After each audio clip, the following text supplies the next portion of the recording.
বিশ্বকাপের ফাইনাল দেখতে যুক্তরাষ্ট্রে গেছেন টলিউডের সুপারস্টার শাকিব খান। জানা গেছে বৃহস্পতিবার রাতে দেশ ছাড়েন তিনি। এবারের সফরে তার অন্যতম পরিকল্পনা ২০২৬ সালের ফুটবল বিশ্বকাপের ফাইনাল ম্যাচ মাঠে বসে উপভোগ করা। টিকিট সংগ্রহ করতে পারলেই নিউ জার্সির মেটলাইফ স্টেডিয়ামে বসে খেলা দেখবেন তিনি। এদিকে শুক্রবার অনুষ্ঠিত হওয়া এই নির্বাচনে ভোট দিতে আসেননি দেশ সেরা এই নায়ক। সে নিয়ে আলোচনা চলছে, কেন তিনি ভোট দিতে এলেন না জানতে চাইছেন অনেকে। এমন আলোচনার মধ্যে জানা গেল শাকিবের যুক্তরাষ্ট্র যাওয়ার খবর।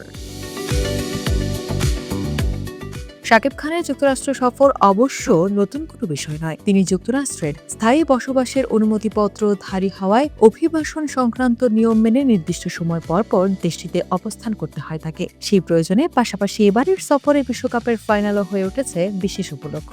প্রসঙ্গত ২০২৬ সালের ফুটবল বিশ্বকাপ যৌথভাবে আয়োজন করছে যুক্তরাষ্ট্র, কানাডা ও মেক্সিকো। আগামী ১৯ জুলাই নিউ জার্সির মেটলাইফ স্টেডিয়ামে অনুষ্ঠিত হবে ফাইনাল ম্যাচ।